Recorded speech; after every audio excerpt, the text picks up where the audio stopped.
Banyak di antara kita kalau disebutkan cita-cita dan keinginan kita memiliki banyak sekali jawaban yang variatif dan beragam. Ada yang ingin menjadi kaya, ada yang ingin menjadi pemilik perusahaan, ada yang ingin kerja di sana, ada yang ingin kerja di sini dengan berbagai macam keinginan. Di antara rata-rata jawaban yang dimiliki oleh manusia ketika mereka memberikan jawaban tentang apa yang dia inginkan pada profesi yang nanti dia dapatkan, sedikit sekali di antara kita yang menjawab bahwasanya di antara keinginan dan cita-cita kita adalah bagaimana kita bisa menjadi salah satu wali-walinya Allah di antara orang yang beriman. Padahal ini merupakan salah satu kedudukan yang begitu agung di antara manusia. Setelah kedudukan para nabi, kedudukan para rasul adalah kedudukan para wali-walinya Allah. Orang-orang yang mereka diberikan kecintaan, orang yang diberikan pertolongan oleh Allah dalam kehidupan mereka, maka inilah salah satu di antara posisi yang agung di antara manusia. Yang tentunya betapa bahagianya manusia kalau mereka mampu menjadi wali-walinya Allah di antara kehidupan. Banyak di antara kita memiliki sebuah anggapan dan memiliki sebuah persepsi bahwasanya wali-walinya Allah itu hanyalah wali yang 9 dari mereka yang telah menorehkan dakwah kepada bumi Nusantara dan tidak ada wali selain mereka. Padahal itu tentunya salah. Tentunya keberkahan bagi para wali yang telah menyampaikan dakwah kepada bumi yang kita cintai, bumi Nusantara. Tetapi tentunya bahwasanya wali-walinya Allah tidak hanya terbatas kepada mereka. Karena sesungguhnya siapapun di antara manusia yang beriman kepada Allah dan dia senantiasa memperhatikan apa yang dia harus lakukan, kecintaan apa yang dia kerjakan yang menjadikan Allah ridha kepadanya, maka sejatinya kalau semua transaksi yang telah dia lakukan itu diterima oleh Allah, maka sejatinya dia telah menjadi walinya Allah.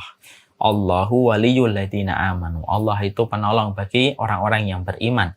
Dan sesungguhnya ini merupakan salah satu kedudukan agung yang terkadang luput dari perhatian kita, bahwasanya kita harusnya memastikan dan memantaskan diri kita supaya pada kehidupan kita, tujuan kita adalah kita ingin menjadi walinya Allah pada setiap urusan kehidupan kita dengan berbagai macam amal dan karakteristik perbuatan yang harusnya kita lahirkan pada kehidupan. Makanya inilah yang menjadikan kita harus mengerti siapapun di antara manusia, laki-laki dan perempuan, sejatinya dia bisa menjadi wali-walinya Allah.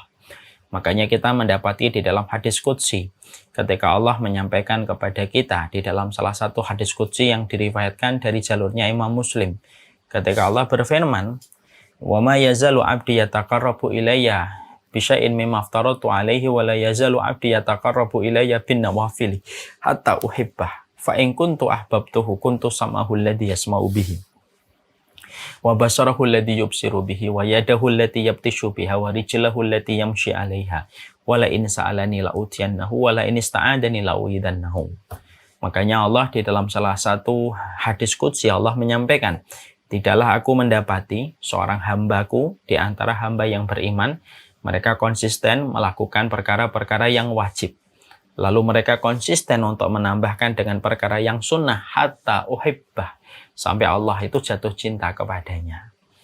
Nah, ini sudah jadi wali kalau dia melaksanakan yang wajib, melaksanakan yang lazim yang harus dia kerjakan dan menambahnya dengan yang sunnah, maka Allah pun jatuh cinta kepadanya. Kalau Allah sudah cinta kepadanya, maka Allah menjaga matanya, Allah menjaga telinganya, Allah menjaga tangan dan kakinya dari perbuatan dosa dan perbuatan-perbuatan maksiat yang dibenci oleh Allah. Kalau orang semacam ini sudah meminta pertolongan kepada Allah, Allah berikan pertolongan. Kalau dia sudah berdoa, Allah kabulkan. Dan ketika dia sudah meminta perlindungan kepada Allah, maka sesungguhnya dia pasti akan diberikan perlindungan oleh Allah. Maka itulah yang kita paham dari hadis qudsi ini, bahwasanya siapapun di antara manusia yang mereka terus menjalankan aktivitas dan karakteristik amal yang dicintai oleh Allah, maka sesungguhnya dia sedang bercita-cita membangun posisinya supaya dia menjadi walinya Allah untuk mendapatkan kebaikan di dunia dan keselamatan dalam kehidupan di akhirat. Makanya kalau kita harusnya mungkin berdialog sama diri kita sendiri, kadang-kadang kalau lagi termenung, ya kita harus selalu menasihati diri kita, saya harus menjadi walinya Allah. Bukan untuk merendahkan orang, bukan untuk mengecilkan peranan orang, bukan untuk menistakan apa yang telah dilakukan oleh orang, bukan menjadikan kita tinggi di mata manusia, bukan. tapi supaya kita paham bahwasanya salah satu di antara karir terpenting dan teragung yang harus kita kejar pada kehidupan kita adalah bagaimana kita bisa menjadi walinya Allah. Di antara wali-walinya orang yang beriman ketika kita melakukan perkara-perkara yang menjadikan Allah ridho kepada kita dan meninggalkan perkara yang dimurkai oleh Allah. Maka sejatinya itu adalah walinya Allah. Karomahnya apa, Ustaz? Karomahnya tidak harus selalu berjalan di atas air. Karomahnya tidak selalu terbang di atas udara. Karena banyak orang menganggap wali identik dengan karomah. Betul, karomah itu pertolongan yang Allah berikan kepada para wali-walinya. Dan salah satu bentuk karomah bagi mereka telah menjadi walinya Allah adalah istiqamah. Bagaimana dia beriman kepada Allah, bertransaksi di dalam ketaatan, bertransaksi di dalam menahan dirinya dalam larangan, lalu dia diberikan oleh Allah sikap istiqamah, maka itulah karomah yang Allah berikan kepada para wali-walinya di antara bentuk karomah yang paling agung. Makanya Syekhul Islam mengatakan, a'dhamul karomati luzumul istiqamati. Sesungguhnya perkara karomah yang paling besar yang didapatkan oleh manusia di antara orang yang beriman setelah para nabi, karomah yang paling gede itu adalah luzumul istiqamah. Kamu mampu istiqamah dalam apa yang kamu lakukan, dalam semua transaksi ketaatan yang kamu kerjakan, dalam komitmen ketika engkau meninggalkan dosa dan meninggalkan kemaksiatan, maka itulah yang disebut dengan karomah yang didapatkan bagi mereka yang menjadi walinya Allah. Makanya kenapa kita mempelajari kitab 40 karakteristik mereka yang dicintai oleh Allah Subhanahu wa taala.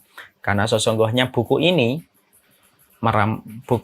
menghimpun di dalamnya seluruh maklumat, seluruh kabar yang datang dari Allah, seluruh kabar yang datang dari Rasulullah dengan perkataan-perkataan para ulama salih dan salaf terdahulu ketika mereka menampilkan kepada kita berita yang bisa menjadikan kita melakukan aktivitas dan karakteristik yang bisa menjadikan diri kita dicintai oleh Allah.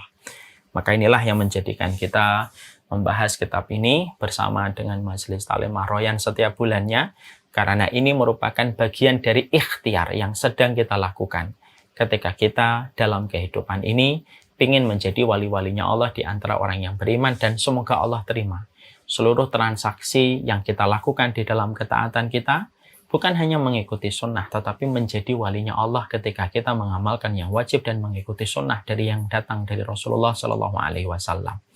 Dan itulah yang kita harus mengerti yang menjadi latar belakang dan motivasi bagi kita mempelajari kitab 40 karakteristik mereka yang dicintai oleh Allah Subhanahu wa taala.